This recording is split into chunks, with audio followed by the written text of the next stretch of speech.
Gracias. Gracias. Hola, ¿qué tal? Buenas noches. Bienvenidos al programa.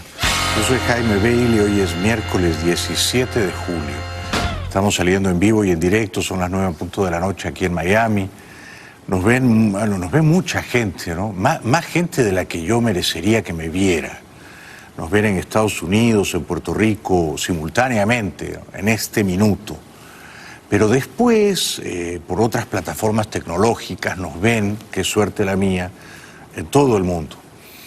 Y cada emisión del programa, cada espacio diario, es visto, diría yo, sumando la teleaudiencia de Mega TV con los espectadores que luego nos ven en las plataformas digitales. Yo diría que cada programa tiene en promedio 1 millón de espectadores. ¿Yo lo merezco? No, yo no merezco ese premio. O sea que ustedes son desmesuradamente generosos conmigo. Hoy ha venido una brillante, muy bien informada periodista venezolana, Mariana Reyes, no se la pierdan, ¿eh? Muy joven y muy talentosa. El programa de hoy va dedicado con mucho cariño a un niño de 4 años que esta tarde se acercó en el parque a mi esposa y le dijo que no se perdía mi programa. Mi esposa quedó bastante sorprendida por la precocidad, la curiosidad temprana del niño. Se llama, si digo bien su nombre, Matías Pablo. Gracias, Matías, por vernos. También quiero saludar a Milagro González y a Wildrelis Quintero. Y a Soraya y Grace que han venido, que están aquí en el público. Bueno, como ustedes saben, al prominente narcotraficante mexicano El Chapo Guzmán, Joaquín, se llama Joaquín, que no es nombre de narcotraficante, ¿no? Joaquín es un nombre más bien de artista, es un hombre refinado, diría yo, de una cierta sonoridad sensible. Bueno, este es un Joaquín narcotraficante, Joaquín Guzmán. Su mamá le pedía clemencia al presidente Trump. El presidente Trump es un hombre que raramente encuentra clemencia en él, pero aun si la hubiera hallado, no podía ya salvar la suerte echada de El Chapo Guzmán. Le han dado, y la sentencia es benévola, cadena perpetua. Bien podrían haberle dado pena de muerte, teniendo en cuenta las barbaridades, las tropelías, las atrocidades que este infeliz sujeto ha perpetrado a lo largo de los años. Cadena perpetua para Joaquín Chapo Guzmán. Un tribunal de Nueva York condenó el miércoles al narcotraficante mexicano a prisión de por vida, más una sentencia simbólica de 30 años de prisión. El Chapo, de 62 años y ex jefe del cártel de Sinaloa, llegó a ser el hombre más buscado por Estados Unidos tras la muerte de Osama Bin Laden y es el mayor capo del narcotráfico extraditado y enjuiciado por Estados Unidos. Yo sueño con ver asimismo a Maduro y a Cabello, ¿no?, extraditados a los Estados Unidos. Por supuesto, no los va a capturar la justicia venezolana como la justicia o la policía mexicana capturó en su día al Chapo. En México hay una policía y una justicia competentes, independientes. En Venezuela no. Todo está vilmente subordinado al poder político. Pero yo sueño con ver así a Maduro y a Cabello, que son narcotraficantes marginalmente, pero que son principalmente criminales, terroristas, torturadores, genocidas. O sea que merecen como mínimo cadena perpetua. También sueño con un mundo en el cual los narcotraficantes ya no sean necesarios. Quiero decir, y me parece que esto va a ocurrir, quizá no alcanzaré a verlo yo, que ya soy un señor un tanto avejentado, otoñal, pero creo que va a ocurrir con las drogas duras lo que ha ocurrido o sigue ocurriendo con la marihuana, con las drogas blandas, y es que tarde o temprano van a ser de venta libre. Y entonces, así como en el estado de Colorado, o en el estado de Washington, o en Canadá, tú ya puedes comprar libremente la pequeña dosis de marihuana que te apetezca, parece que algún día, ojalá, podrás ir a una farmacia y comprar unos pocos gramos de cocaína refinada o una dosis pequeña de heroína y que todo ello debería ser producido por los principales laboratorios farmacéuticos del mundo, de modo que tú dices, ¿cuánto cuesta esta cocaína de Merck, o esta de Pfizer, o esta de Hoffmann-La Roche? Y entonces tú eliges, ¿no? Pero tienes la seguridad de que estás comprando una droga de alta pureza, bien fabricada, bien mezclada, sin las contaminaciones tóxicas que introducen los narcotraficantes. Habla el agente Meléndez, que está contento porque el Chapo estará tras las rejas el resto de su vida, si es que no se escapa, y la película del Chapo es una de permanente amenaza latente de fuga. El señor Guzmán pasará el resto de sus días en una prisión federal aquí en los Estados Unidos. Con esta sentencia vemos que la corrupción y la violencia es necesaria para que personas como el Chapo Guzmán puedan llevar a cabo sus actividades delictivas por décadas. Pero también vemos el heroísmo de los agentes, de los fiscales, a través de todas las fronteras, que han trabajado por décadas para recopilar evidencia, para llevar a cabo esta sentencia hoy monumental e histórica. Insisto, yo espero que algún día el Chapo Guzmán sea innecesario y que Johnson & Johnson le ofrezca al consumidor de estupefacientes lo que ahora le ofrecía el Chapo Guzmán y le siguen ofreciendo los lugartenientes del Chapo y tantos otros narcotraficantes en el globo, ¿no? Entonces tú vas a la farmacia y tú pides una cocaína de Johnson & Johnson o una heroína de Novartis o una marihuana de Merck o de Pfizer y tú, si eres adulto, decides cómo te quieres intoxicar, con qué te quieres envenenar, cuál es la dosis que resulta más apropiada para ti. Yo creo que tarde o temprano vamos a llegar a eso. Ya casi hemos llegado con la marihuana. También hemos llegado a algo que no deja de maravillarme. Lo mismo que ha ocurrido con Pablo Escobar, al Chapo Guzmán no poca gente lo admira, lo reverencia y lo glorifica, a pesar de que es un criminal sanguinario, a pesar de que ha perpetrado los crímenes más abyectos.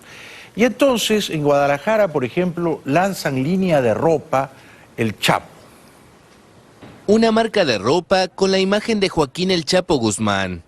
La línea denominada El Chapo 701 fue presentada el martes en la ciudad mexicana de Guadalajara, un día antes de que quien llegó a ser considerado el narcotraficante más poderoso del mundo sea sentenciado en Estados Unidos. Según Gilberto de Anda, quien se presentó como abogado de la firma, sería propiedad de Alejandrina Guzmán, hija del narcotraficante, aunque medios de prensa mexicanos presumen que la dueña es su actual pareja sentimental, Emma Coronel. El Chapo era, y siempre habrá muchos otros sucedáneos y discípulos, el triunfo del mercado, de la mano invisible del mercado. Allí donde hay demanda, miles, millones de consumidores de drogas blandas y duras, habrá por supuesto oferta. El Chapo y todos los carteles patibularios que ustedes quieran imaginar. No por prohibir una conducta o un hábito, en este caso consumir drogas blandas o duras, esa conducta o ese hábito desaparece, simplemente se vuelve ilegal y entonces surgen los narcotraficantes y las drogas masivamente contaminadas que hacen mucho más daño. Pero la gente que quiere consumirlas no deja de consumirlas porque sean ilegales, ¿verdad? Este es el razonamiento que me parece a la larga va a abonar a favor de que todas las drogas sean legales y puedan ser expendidas con ciertas naturales restricciones en las farmacias y hasta en los estanquillos y las bodegas. Yo sueño con ese mundo libre. Bueno, ha sido arrestado ayer en su casa en las afueras de San Francisco, cerca de la Universidad de Stanford, donde enseñaba o simulaba enseñar el expresidente peruano Alejandro Toledo. Fue presidente de 2001 a 2006. Ha resultado de todos los políticos ladrones de mi país de origen, el Perú, que son bastantes, el más voraz, el más rapaz, el ladrón más conspicuo de los políticos peruanos. Recibió sobornos y coimas por 35 millones de dólares de las empresas constructoras brasileras, a cambio de millonarias obras públicas infladas. Toledo está ahora detenido en una prisión de San Francisco y su proceso de extradición al Perú será prolongado. Bueno, es un canalla el expresidente Toledo y yo advertí a los peruanos de que era un canalla y de que no debían votar por él antes de que ganase las elecciones presidenciales en 2001. Yo me opuse tenazmente a su candidatura presidencial. Entre otras razones porque su hija biológica, Saraí, me buscó, me escribió un correo electrónico. Yo hacía un programa de televisión los domingos en Lima, El Francotirador, y me dijo: yo soy la hija negada de Toledo. Toledo era ya el favorito para ganar las elecciones. Y entonces yo recibí a Saraí y a su mamá y escuché su historia y quedé inmediatamente convencido de que estas dos mujeres decían la verdad. Y salí resueltamente a defenderlas y debido a ello tuve que pelearme con el dueño del canal de televisión, que acabó por despedirme poco después, y por algunos muy importantes defensores de la candidatura de Toledo, como el laureado escritor Mario Vargas Llosa, que tuvo palabras severas contra mí. Bueno, yo pedí a mis compatriotas que no votaran por Toledo. Y recuerdo que mi razonamiento era simple. Este sujeto es un canalla, este sujeto es un rufián. Si es capaz de negar a su propia hija biológica, como en efecto siguió negándola y a despecho de ello lo eligieron presidente, será capaz también, una vez en el poder, de perpetrar toda clase de fechorías. Pues así ocurrió. El candidato acanallado que negaba a su hija biológica fue luego el presidente igualmente acanallado que recibía sobornos de Odebrecht por más de 30 millones de dólares. O sea que, al menos en ese sentido, tengo la conciencia tranquila de no haberlo apoyado cuando era el momento crucial de decidir si uno votaba por él o no. Bueno, la hija del famoso cantante venezolano José Luis Rodríguez ha grabado un video en el que aparentemente pide una intervención militar para liberar a su país, Venezuela. Sin embargo, el video parece un mensaje esotérico o de ultratumba. Yo no sé si ella lo hace deliberadamente, pero mete un poco de miedo. ¿Quién les dijo que queremos una democracia? No sé quién les dijo que queríamos elecciones. ¿Y el precio? Tu sangre. Quiero que sepas que estás sentenciada a muerte. Estás contra la pared, Venezuela. No hay salida. ¿Qué pasaría si en una sola voz pides la intervención que tanto necesitas para vivir? Yo creo que pasaría algo bueno. Creo que es el momento, ciudadanía venezolana, que despiertes. Porque tus muertos lo están pidiendo. Yo, Liliana Rodríguez Murillo, ciudadana venezolana, exijo y pido la intervención ya, porque es lo único que nos salva. Bueno, yo pido también una intervención para liberar a Venezuela y pido una intervención psiquiátrica para liberar a esta señora de la creciente demencia que la está invadiendo. Me preocupa. Bueno, todo está en los genes, ustedes me entenderán, ¿no? También está bastante loca y se le nota la vicepresidenta del Congreso panameño.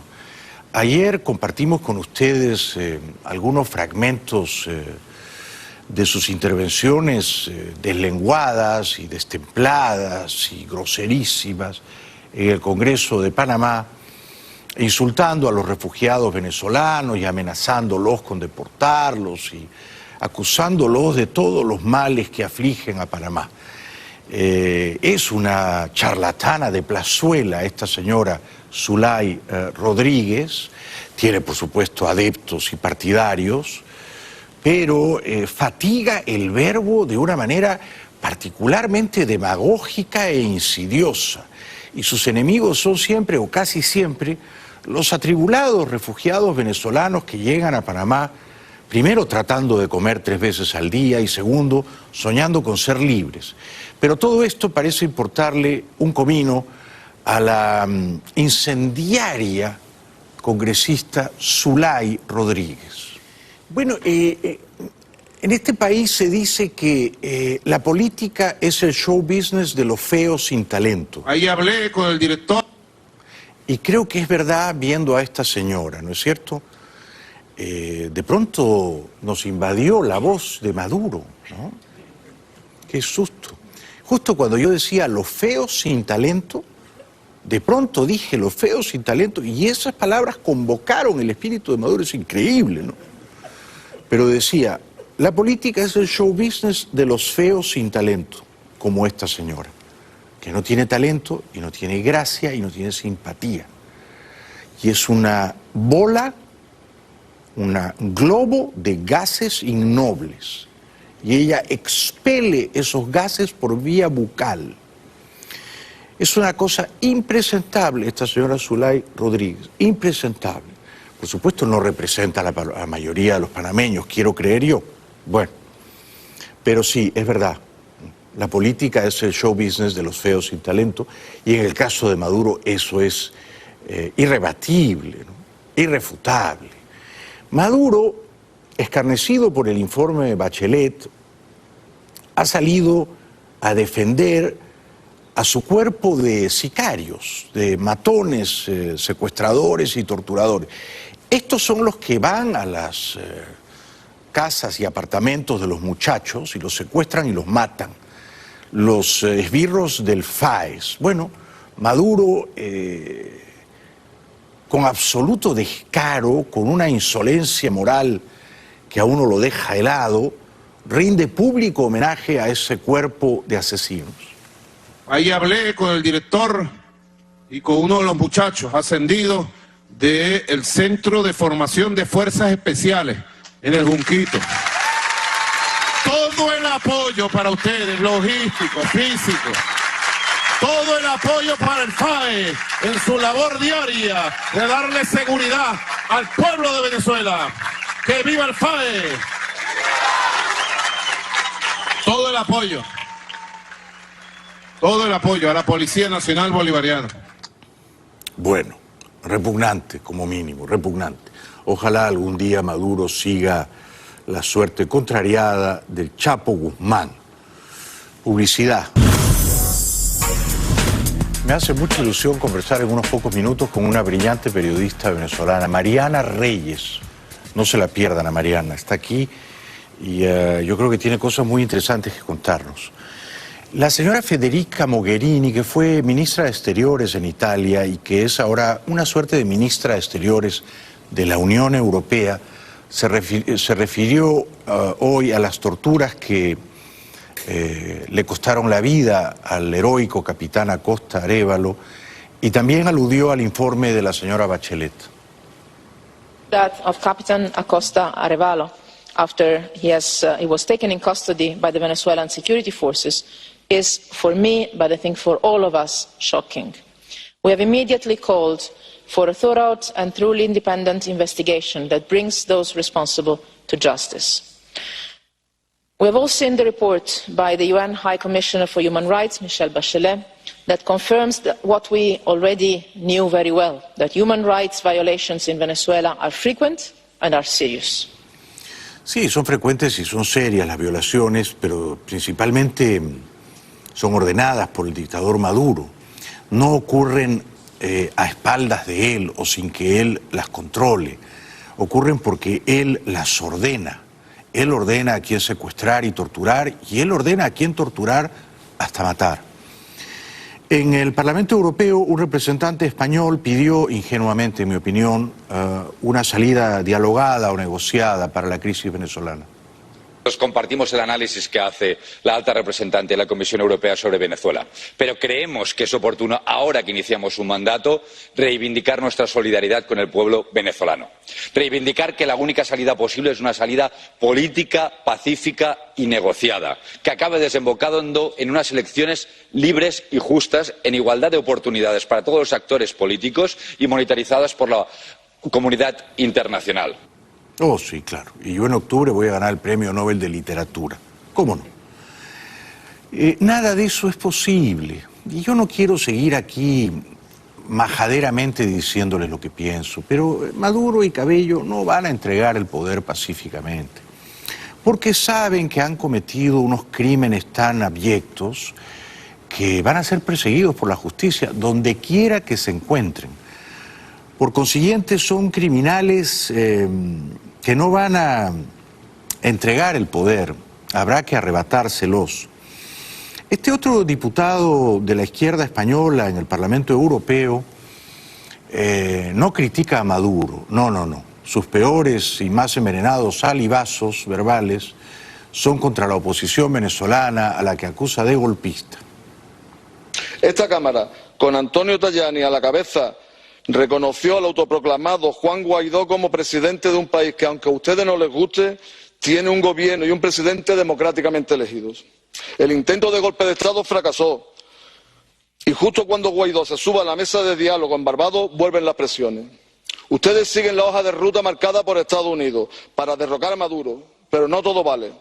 La Unión Europea debe respetar el derecho internacional, la no injerencia en las decisiones soberanas de los pueblos y levantar las sanciones. Bueno, esta croqueta andaluza claramente simpatiza con Maduro, dice que fue elegido democráticamente, lo que es decir una mentira muy ancha. Maduro fue elegido antidemocráticamente, burlando la clara mayoría que se expresó contra él, pero además proscribiendo a los otros candidatos opositores. O sea, esta croqueta andaluza que defiende a Maduro no tiene la menor idea de nada cuando habla de Venezuela y termina siendo un tonto útil de Maduro. Luego conmina a la señora Mogherini, la señora Mogherini viene de la izquierda, ¿no?, a no sancionar más a Maduro. Se dicen preocupados por el pueblo venezolano, pero exigen medidas que le generarán aún más sufrimiento. Señora Mogherini, deje de amenazar con sanciones y siga reclamando diálogo y moderación, por favor. La Unión Europea debe apostar por el diálogo y dejar que el pueblo venezolano decida su futuro. Es decir, la Unión Europea debería actuar de forma democrática. Bueno, estos son los defensores de la democracia que la izquierda española manda al Parlamento Europeo. Es una vergüenza. Por suerte está el papá de Leopoldo López Gil, que hizo un pronunciamiento muy sentido, muy conmovedor a favor de la libertad y de elecciones limpias y transparentes en su país. Este es un caballero y quedan pocos así en el mundo innoble de la política. La legítima Asamblea Nacional de Venezuela sostiene que esta crisis debe resolverse por la vía del diálogo. Como coordinador de la Subcomisión de los Derechos Humanos, agradezco el empeño puesto por este proyecto de resolución para que se produzcan unas elecciones presidenciales libres, transparentes y verificables bajo la observación internacional bien reconocida. Esto es muy importante, verificables, con observación internacional, con un árbitro que sea confiable, y nada de eso va a ocurrir bajo la tutela de Maduro y Cabello, puesto que ambos saben que si las elecciones son limpias y si los votos se cuentan uno a uno sin hacer trampa, van a sufrir una paliza abrumadora.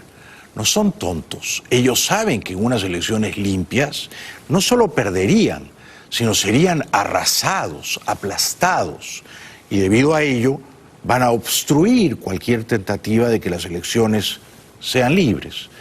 Pero el señor don Leopoldo López Gil habla por todos nosotros cuando defiende a la libertad pisoteada de su país. Un grande don Leopoldo López Gil.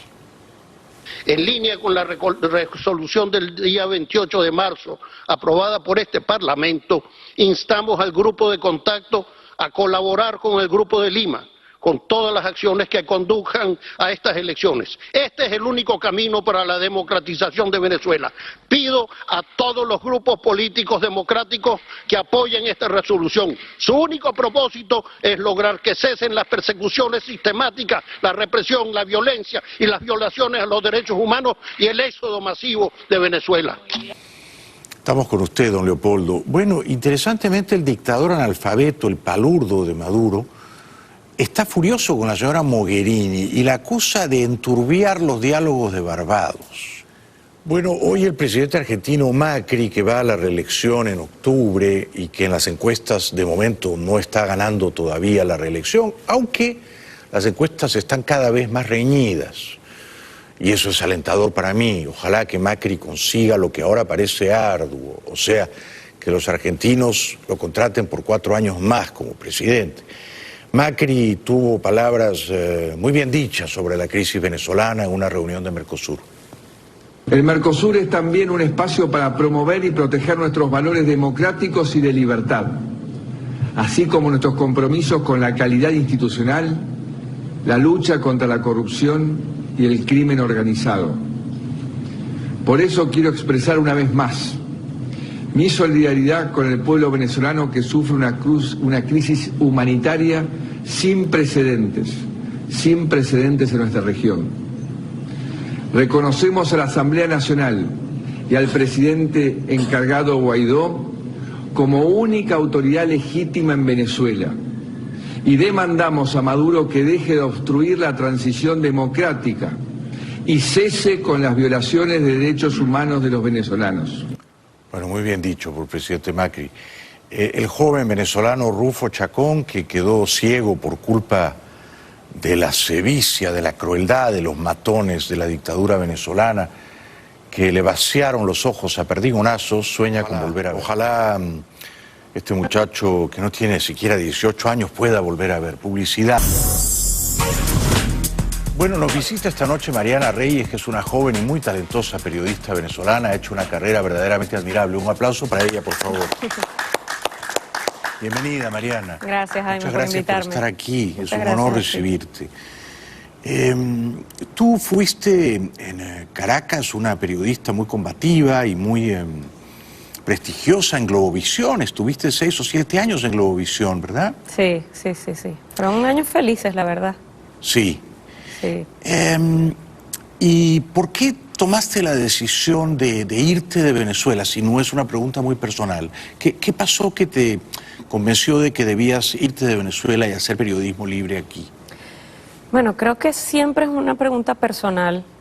Es una decisión muy personal irte de tu país, aunque hayan razones evidentes y públicas en este momento para los venezolanos irnos, siempre hay algo en lo individual, en la individualidad de la casa que detona la decisión. Cierto. Y en mi caso fue un asalto. Mi esposo y yo fuimos víctimas de un asalto para robarnos un celular, un fin de semana feliz como cualquier otro. ¿Qué año fue esto? Esto fue en el 2015. ¿Estaban tu esposo y tú en un centro comercial? Estábamos mi esposo y yo en un centro comercial. ¿De Caracas? De Caracas. ¿Y qué pasó? Buscando cosas para decorar nuestra casa. Y pasa que veo que lo abraza un hombre en el estacionamiento de un aspecto un poco extraño. Y lo que viene en los próximos 60 segundos son detonaciones de una pistola. Y a mi esposo le dispararon y le generaron una herida en la médula espinal. Y pues obviamente le genera la incapacidad física y eso nos cambia la vida. Eso nos cambia la vida al punto que decidimos... ¡Qué tragedia! Que debíamos salir de Venezuela. ¿Cuántas balas entraron en el cuerpo de tu esposo? Dos balas. Le perforaron los 2 pulmones, le lesionan la médula espinal y... ¿Perdió la conciencia ahí al lado tuyo? No, sí, absolutamente. Estuvo literalmente al borde de la muerte. Porque además es una escena muy trágica. Yo salgo corriendo cuando escucho los disparos. Yo nunca había contado esto públicamente porque además yo, siendo periodista y teniendo muchos amigos en los medios, pedí que por favor, o sea, yo no tenía cabeza para otra cosa. Claro, y ahora gracias por la confianza. Aquí. Y me conmueve verdaderamente la historia. Por un celular. Por un celular. Y él queda tirado en el piso y yo quedo como en otra dimensión, no entendía lo que estaba pasando porque además no había sangre. Entonces yo como que cognitivamente no veía que algo más allá de verlo ahí tendido hubiese pasado. Y él me decía, me dispararon. Y yo le decía a él, no te dispararon, porque no veía la sangre, hubo una hemorragia interna muy peligrosa. Y un hombre, cuando él me dice, sale una doctora, porque había como un centro estético, y una doctora me dice, lo estamos perdiendo, se está quedando inconsciente, y eso me hace reaccionar, y yo empiezo a gritar y a pedir ayuda. E inmediatamente llega un carro, y con un hombre que lo monta en el carro, estábamos afortunadamente a 5 minutos de una de las mejores emergencias, salas de emergencia de Caracas, y gracias a eso se salvó. Luego nunca supe quién era ese hombre. Que Fue además, un buen samaritano. fue un buen samaritano. Alguien me dijo, porque ese centro comercial queda en la planta baja de un edificio, y un vecino del edificio me dijo que era un militar, y que no parecía alguien que viviera en Caracas, porque esa clínica es muy conocida, quedaba muy cerca, y él no sabía dónde quedaba. Curioso.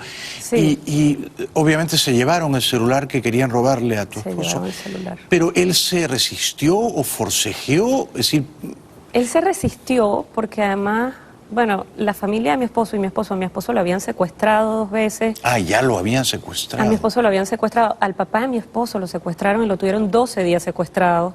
A mi suegra y a mis cuñadas los amarraron en otra oportunidad. O sea, una familia que había sido muchas veces tocada por el AMPA. ¿Por qué? ¿Es una familia que tiene muchos Porque- recursos económicos?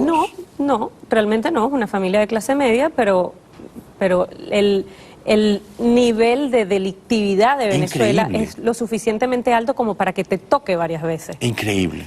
Y lo que Gianluigi me dice es que en lo que el hombre le pone el brazo aquí y él siente la pistola y él dice en su cabeza, no me lo van a volver a hacer. Y él intenta, esa fue su reacción inconsciente absolutamente. Claro. Y él forcejea. Porque ya lo habían secuestrado, porque habían secuestrado a su O sea, él papá y sintió a su tanta mamá. furia, tanta Claro, rabia, Claro. que dijo, tengo que tratar de defenderme. ¿Y qué pasó luego? ¿Se ha recuperado en parte? Bueno, pasó que los propios médicos de la clínica donde estábamos nos dijeron, ustedes deben tratar, si está en sus posibilidades, de ir a Estados Unidos y de conseguir otras opciones y además de aspirar a tener una vida más digna, dada su condición actual. Y es una de las cosas que nos ha maravillado de estar en este país, pero además en esta ciudad. Quizás vivir en una ciudad como Nueva York o vivir en una ciudad donde el clima, las estaciones, es una cosa muy importante para una persona que está en silla de ruedas, la nieve, la lluvia, son muy incómodas para... Desde luego, Mariana. ¿Y él no volvió a caminar desde aquella...? No. ¿Tienes la esperanza de que vuelva a caminar? Siempre, absolutamente. ¿Y está sometido a tratamientos en ese sentido? Estuvo muchos años, o sea, los primeros años en una terapia de mucha intensidad, muchas horas todos los días, pero eso tiene un costo. Las pólizas de seguro también tienen un límite, Claro, digamos, Claro. y se hace incosteable. Entonces, también va atado a la posibilidad de mantenerte en ese ritmo de rehabilitación. ¿Y los miserables que le dispararon alguna vez fueron capturados y sometidos a la justicia? Mira, esto ocurre además en el municipio de Latillo, que tenía y sigue teniendo una policía municipal absolutamente desposeída de recursos humanos y de toda índole, y era realmente previsible que una cosa como esta pasara. Además, había pasado en muchos otros sitios en el mismo municipio, y en algún momento se me acercó alguien, un funcionario, no sé si era funcionario realmente de la alcaldía, pero una persona como con algún nivel de contacto en los cuerpos policiales. Me dijo, mira, tenemos la foto de una persona que creemos que es, y yo simplemente no quise saber nada al respecto. O sea, tenía tantas cosas de que encargarme que la verdad pensar en... Porque además el ofrecimiento era como de tomar la justicia por mismo. Claro, para que tú te vengaras. Para que yo me vengara, y me parecía algo absolutamente inútil, que no me iba a aportar nada en ese proceso tan complejo que estábamos viviendo, y sobre todo no iba a solucionar el problema. Entonces... No, y la venganza, el rencor son venenos que destruyen a quien los porta, ¿no? Totalmente. Sí. Y entonces... Y al final la víctima es él. Sí. O sea, al final la víctima son todos esos muchachos siendo muy jóvenes, porque era un muchacho muy joven, como la gran mayoría de quienes forman parte de las bandas criminales en Venezuela, siendo muchachos tan jóvenes no tienen ningún tipo de posibilidad de ver un futuro diferente, de hacer las cosas de otra manera. Esto pasó, esta tragedia en tu vida personal ocurrió hace 4 años y, digamos, debido a eso tomaron la decisión de irse finalmente de Venezuela. Solo una cosa tan dramática, tan drástica como esa, me pudo a mí hacer tomar la decisión de irme. Es decir, yo estaría en Venezuela todavía, yo no hubiese apagado la luz, yo hubiese querido apagar la luz, yo hubiese querido ser la última. Era mi último recurso. ¿Tenías trabajo en ese momento de la tragedia de tu esposo? Además tenía un trabajo fantástico. Que fue el proyecto, la plataforma de streaming que se creó luego de los cambios en Globovisión, un grupo de empresarios y periodistas, entre ellos el hijo de Guillermo Zuluaga, que era el dueño de Globovisión. Eran muchachos. Crea Vivo Play y bueno, se convirtió muy rápido también en una referencia periodística importante. Era un proyecto, sigue siendo un proyecto sí, yo me asomo a verlos de vez en cuando y son muy buenos, sí, como no. Sí. Bueno, pero ahora Gianluigi se llama tu esposo y tú están aquí y han tenido un hijo de 2 años, Luigi, o sea que realmente siento en el fondo de mi corazón la tragedia que te ha tocado vivir, pero seguramente tu hijo les va a traer alegrías que no se pueden ni imaginar. Definitivamente. No, y así ha sido, así ha sido. Bueno, quédate un ratito más con nosotros, por favor. Claro, seguro. Estoy absolutamente deslumbrado por tu inteligencia, por tu coraje y por tu elegancia para contar las cosas. Gracias por estar aquí, Mariana Reyes. Un aplauso para ella. Regresamos. Gracias por invitarme. Bienvenidos de vuelta al programa. Estoy conversando y es una suerte para mí con una muy brillante, muy valiente periodista venezolana. Ella se llama Mariana Reyes y ustedes seguramente la conocen bien por su trabajo en Globovisión, en las épocas doradas, y ahora brilla en TV Venezuela, en el programa Código 58, que va a las 9 de la noche, nada menos. O sea que tienen que ver a Mariana en Código 58. ¿Eso no es ser valiente? Porque estamos compitiendo. Ajá, por eso a eso me refiero. Celebro la competencia. Y si yo fuera el dueño de este canal, te ofrecería un programa aquí en Mega mañana mismo. Ay, gracias. He quedado muy impresionado. Pero no a las 9. Bueno, no a las 9, eso sí, claro. Quedemos en eso. Mariana, hablemos un poco de la actualidad política en Venezuela. ¿Cómo ves los diálogos en Barbados? Bueno, es poco lo que vemos, la verdad. Ha habido un hermetismo que además ha sido propuesto así por los noruegos, los periodistas obviamente en absoluto desacuerdo con eso, intentando por todas las vías enterarnos de qué es realmente lo que está ocurriendo en esa mesa, porque entendemos que el mantra, la fórmula del cese, usurpación, gobierno de transición, elecciones libres, podría mover el orden de prioridades y eso es algo que preocupa, sobre todo cuando entendemos que las elecciones es uno de los fines más importantes, pero el cómo de esas elecciones, las condiciones de esas elecciones, muy vistas en detalle, claro, pues es importante que de alguna manera se pueda hacer auditoría también y que no se decida el destino de algo tan trascendental como eso a espaldas del país. El problema no es llamar a elecciones. El chavismo ha hecho más de 20. El problema es que las elecciones sean limpias. Y con el chavismo, con Maduro y Cabello, eso se ve muy difícil. Sin embargo, ¿por qué Guaidó va al diálogo? ¿Qué crees que lo convence de que tiene que ir? Bueno, yo creo que el diálogo ha sido un mal necesario para Juan Guaidó. Creo que... Porque él al comienzo dijo que no iría, ¿verdad? Sí, pero también la comunidad internacional dijo cosas al comienzo que ya no dice. Entonces, ¿cómo se niega él al auspicio, al acompañamiento de una parte importante de la comunidad internacional, voltearle la cara y decirle no quiero ir? Está muy presionado, ¿crees tú? Está muy presionado y debe de alguna manera también ceder ante esa presión de quienes han sido sus aliados, además. ¿En general apruebas lo que está haciendo el presidente Guaidó o crees que ha cometido muchos errores? Ha cometido muchos errores, ha cometido muchísimos errores. ¿Cuál dirías que ha sido el principal? Creo que uno de los errores principales es el alto nivel de expectativa que se nos generó cuando comenzó esta historia y hacernos creer, probablemente con las mejores intenciones, que esto tenía una pronta solución. Esas expectativas se defraudaron tan pronto como el 23 de febrero, cuando no entró la ayuda humanitaria. Ahí empezó el declive de esa expectativa. Sí, ¿verdad? Totalmente. Ahí comenzó la decepción. Ahí comenzó la Esta fue la decepción. primera gran desilusión. Sí. Ahora bien, dicen que desde el lado de Maduro lo que ofrecen es solamente elecciones parlamentarias. ¿Guaidó debería aceptar eso? Absolutamente no. Claro. Absolutamente no. No hay forma. Y yo creo que los noruegos, dicen quienes han tenido contacto con lo que está ocurriendo en Barbados, al parecer han sido muy firmes en que Nicolás Maduro no puede participar en esas elecciones. Sí, correcto. Porque no habría garantía real de que se produzca un cambio.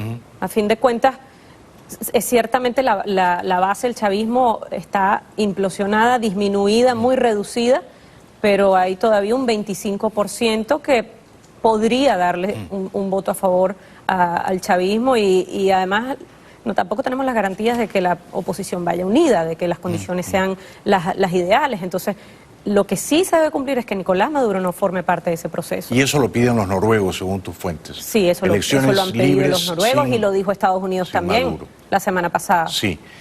Mi temor es que haya elecciones sin Maduro, pero que no sean libres, ¿no? Y que ganen de nuevo tramposamente los chavistas. Es el temor de todo. Totalmente. Y por eso digamos, la letra chiquita de esos acuerdos, desde el punto de vista de las condiciones electorales, tiene que ser muy bien leída y muy bien revisada. Y la presencia del ex rector Vicente Díaz, piensa uno que podría contribuir a que esos detalles, algunos no tan detalles, sino cosas muy evidentes como el voto de los venezolanos en el exterior, que estamos hablando de millones de nosotros que pudiésemos votar, o como la constitución de la Junta Directiva del Consejo Nacional Electoral, porque no es solamente la cabeza de Tibisa y Lucena, que es un ícono que para los venezolanos representa la trampa, la ventaja al chavismo, pero que no es suficiente que ella se vaya. No basta con que ella se vaya. Definitivamente no. Pero digamos, si el CNE estuviera presidido por su ex rector y ahora negociador de Guaidó, Vicente Díaz, ¿eso ya te daría confianza? No es suficiente. No basta tampoco. No basta. ¿Y Guaidó sería candidato en esas elecciones contra un opositor del digamos, un contrincante del chavismo? Yo creo que él debe tener muchas ganas de ser candidato. ¿Él quiere? Sí, yo creo que sí. Además creo que es legítimo. Sí, creo que es legítimo. Otra cosa es que ocurra, ¿no? Pero legalmente puede porque, digamos, era presidente encargado. Bueno, no está establecido así en el Estatuto de la Transición, pero o sea que la política es tan dinámica que una cosa que no es hoy pudiera ser mañana. Así que no hay nada escrito en piedra. Sí. Y en unas elecciones verdaderamente limpias, si el candidato de los demócratas fuese Guaidó y el de los chavistas Héctor Rodríguez, por citar un nombre que se ha mencionado, ¿quién crees que ganaría? Creo que ganaría Juan Guaidó. ¿Claramente? Sí, creo que ganaría Juan Guaidó, claramente. Merecidamente, necesariamente, obligatoriamente. Claro. ¿Y qué harían entonces Maduro, Cabello, Padrino, Reverol, los Tarek, los hermanos Rodríguez? O sea, ¿y tú imaginas? ¿Qué hacemos con ellos? Es la gran pregunta. ¿Qué se hace con ellos? ¿Qué se hace? Bueno, me parece que tendrían que enfrentar la justicia. Necesario. Y debido a eso es que no van a entregar el poder, porque la justicia va a caer sobre ellos. Bueno, yo creo que en eso la comunidad internacional tiene una participación muy importante. El levantamiento de las sanciones, no de las sanciones a las instituciones, no de las sanciones a PDVSA, no de las sanciones a la DGCIM ni al Banco Central de Venezuela, sino de las sanciones individuales a cada uno de ellos, a los hijos de ellos, a los testaferros de ellos, a las esposas y a las suegras que están tratando también de huir y de conseguir refugio en algún lugar del mundo y que todavía lo están consiguiendo. Al final, el que tiene un hijo, el que tiene una madre, el que tiene... Ese es un punto que puede doblegar a cualquier ser humano. Claro. ¿Tú los dejarías escapar si a cambio de ello entregan el poder? ¿Que se vayan a Rusia o que se vayan los dejaría. Turquía o que se vayan a Siria? Sí, los dejarías. Sí, los dejaría. ¿Por qué? Bueno, primero porque estamos partiendo de que estamos haciendo conjeturas tú y yo de un proceso negociado. Correcto. ¿Okay? Partiendo de esas conjeturas, creo que sería la salida menos costosa para los venezolanos, menos costosas en vidas, y que al final pues la vida es muy larga y hay posibilidades de que en un futuro también las instituciones hagan su trabajo y puedan hacerlos pagar. Comprendo, comprendo. ¿Qué liderazgo opositor venezolano despierta más simpatías en ti? Me pones en aprieto porque tengo una parte de mi corazón en el liderazgo. Yo soy sobrina de Mitzi de Ledesma y Antonio Ledesma. Ah, caramba, no puedo decir yo que lo contrario. Perdona, no sabía. Son tus tíos, Antonio y Mitzi. Mi tía. Hay que estar con los tíos. Tu tía. Tengo que Mitzi. estar con Antonio. Claro, claro. Definitivamente. Sí, sí, Antonio es un gran demócrata. Sí. Es un hombre desde el punto de vista político intachable, Y sería un buen coherente, presidente, claro. serio, con Muy experiencia. coherente. Sí. Y muy valiente, ¿no? Muy valiente, Sí. muy valiente. Y mi tía muy valiente también. Sí. Sí. Qué bueno que los hayas mencionado primero, claro que sí. Claro que sí. Claro. ¿Cómo ves a María Corina? ¿La ves con simpatía? Yo creo que ella es una mujer muy trabajadora. Creo que pues tiene su posición. Sí. Creo que debe ser escuchada. Hay quienes dicen que lo que dice lo dice para entorpecer la presidencia interina de Juan Guaidó. No se lleva bien con Guaidó, ¿verdad? Nunca aparecen juntos. No ha habido manera, ¿no? Pero tampoco veo que Guaidó aparezca, no sé, con Capriles. O sea, cada uno tiene su agenda. Ha aparecido poco, aunque estuvieron haciendo algunos recorridos. Ha habido un acercamiento, ¿Y Leopoldo y Lilian? Leopoldo y Lilian. ¿Los ves con simpatía, con respeto? Bueno, yo creo que Leopoldo López es un líder muy importante. Ciertamente. Que ha generado muchos de los procesos políticos en los que estamos en este momento y pienso que tiene una determinación y un convencimiento de que va a ser presidente de la República, que probablemente en algún momento de su vida lo logre. Sí. Y no va a descansar hasta lograrlo. Ni él ni su esposa, que tanto han trabajado y que son unas víctimas realmente. Absolutamente. En su familia. Todo lo que han pasado ha sido absolutamente injusto. Y justo, y Lilian es una guerrera, ¿no? Sí. Lilian se ha agigantado ante la adversidad. Pero otro que se agigantó fue el discípulo Guaidó, que ha superado al maestro López, ¿no? Así es. El discípulo ha superado al maestro. O al menos está intentando hacerlo. Sí, pero va a llegar muy lejos, lejos. Dos preguntas finales. ¿Guaidó debería ir a Washington y tratar de reunirse con Trump? Y, es una subpregunta, ¿tendría sentido que Guaidó tratara de convencer a Trump de usar la fuerza para liberar a tu país? Yo creo que... yo no sé realmente cómo ocurre un encuentro entre dos presidentes en la sala oval, por ejemplo. Yo no sé si haya la posibilidad de decirle, pero por favor, recíbeme. ¿Por qué no me mandas a los Marines ya, de una vez? Sí. O sea, no sé si hay esa capacidad, no creo que la haya. Pero... yo creo que uno puede pedir una reunión y seguramente si él la pide se la daría. No, yo creo que es necesario que lo haga y creo que eso puede pasar, de hecho, próximamente, ojalá así sea. ¿Le conviene a Guaidó hablar con Trump? Yo creo que sí. Totalmente.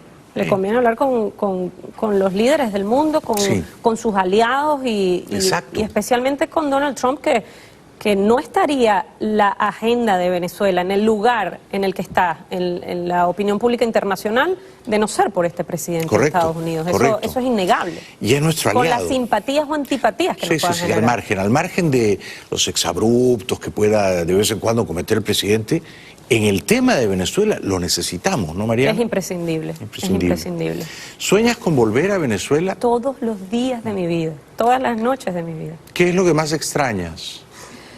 Estar en mi país, ser parte de, sentirme en casa. Sí, a mi familia, a mi papá, ver a mi papá, jugar con mi hijo. Esas son cosas que son irreemplazables. Claro que sí. Irreemplazables. ¿Tu papá ha conocido ya a tu hijo, Luigi? Sí, claro, por supuesto. Sí. Bueno, he quedado fascinado contigo. Eres una gran mujer, eres una periodista, has nacido para ser periodista. Has elegido bien tu vocación, tu pasión. Y nos representas muy bien, eres una excelente periodista. Gracias. Y tu esposo ha tenido mucha suerte contigo. Les deseo todo lo mejor, todo lo mejor. Que vengan muchos años de luz y de felicidad. Amén. Y de cosas buenas para ustedes. Amén. Gracias por tus deseos, por tu invitación. y por ser la mejor competencia. Ha sido un honor. Sí, véanla en TV Venezuela. Código 58 a las 9 de la noche, la gran Mariana Reyes. Un aplauso para ella, por favor. Gracias. Gracias a ti. Bienvenidos de vuelta al programa. Bueno, en Washington, en la Cámara Baja, la Cámara de Representantes, la veterana señora Nancy Pelosi tuvo palabras muy duras contra el presidente Trump. Lo acusó de decir cosas vergonzosas contra las 4 congresistas demócratas del llamado escuadrón, el escuadrón. La señora Ocasio-Cortez, la señora Presley, la señora Tlaib y la otra señora, Omar. ¿Son comunistas las 4 señoras del escuadrón? Yo no lo sé. The President's comments about our colleagues this weekend show that he does not share those American values.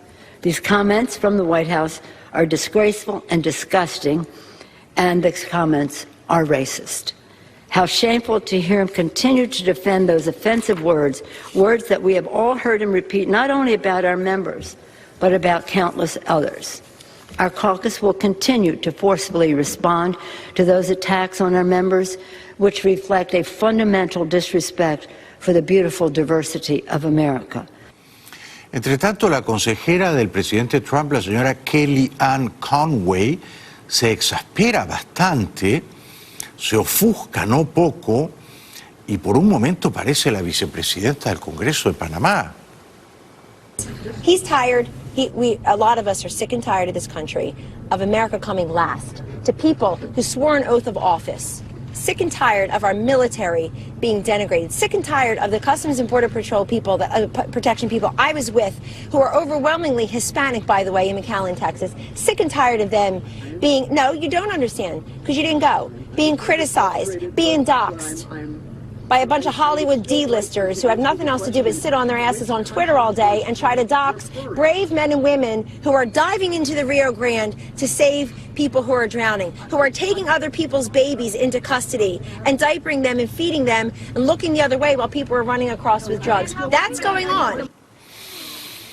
Yo le recomiendo meditación, yoga. Pero la política es una guerra, ¿no?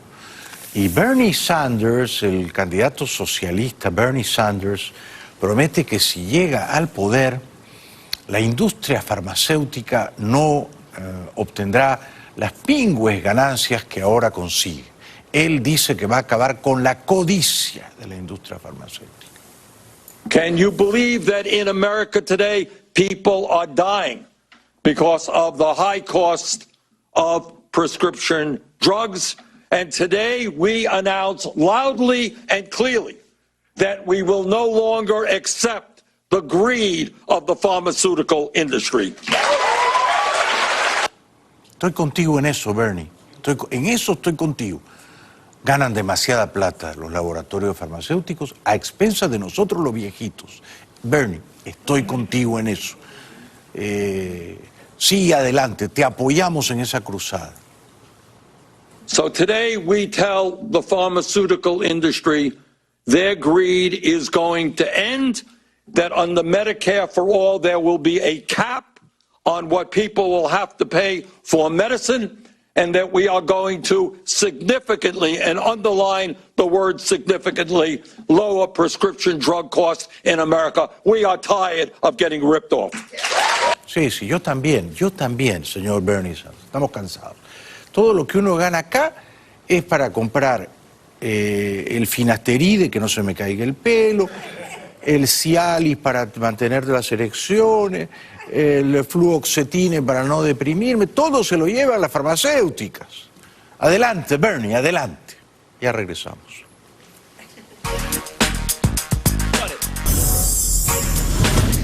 Vamos a España. Bueno, el lunes el presidente socialista Pedro Sánchez va a ir al Congreso de los Diputados.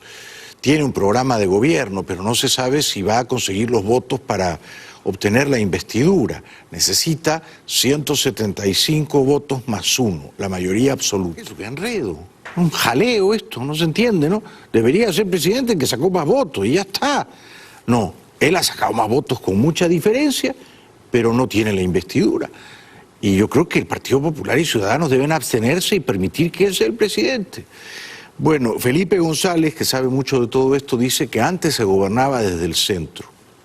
Pero siempre en el bipartidismo se gobernaba buscando la centralidad, el espacio de la centralidad. Por tanto, esa estructura política era una estructura política centrípeta. Y ahora hemos superado el bipartidismo, bien enterrado dicen, me parece muy bien, y ahora tenemos un pentapartidismo, parece, pero sigue siendo, la característica fundamental es de bloques. Y los bloques no buscan la centralidad, sino el antagonismo. Interesante análisis, interesante. Es un mago, Felipe. El presidente Aznar dice que nunca vio tantos disparates políticos como ahora en España. No, yo creo que eso es así, ¿no? Que tenemos que empezar a recuperar cuestiones absolutamente básicas y en es un poco los americanos llaman estos días the bonfire of inanities, ¿no? Esta hoguera de disparates políticos que estamos viendo en España yo no la recuerdo, sinceramente, no la recuerdo. Bueno, pues realmente no es Mr. Simpatía el señor Aznar, ¿no? Regresamos después de la pausa. Bueno, muchas gracias por vernos aquí y después a toda la gente, que es muchísima la que nos ve. Gracias a Mega, a Raúl, a Alex por seguir confiando en nosotros y gracias al público maravilloso que llega. Siempre llega gente aquí. No es fácil llegar a Mega, pero la gente llega. Y gracias a mis dos queridas amigas colombianas, venezolanas que vinieron hoy. Aquí anoté su nombre, Soraya y Grace, gracias. Y a mi querido amigo puertorriqueño que me regaló su libro. Y a Mario y Angelito, miembros del directorio. Hasta mañana, muchas gracias, chao.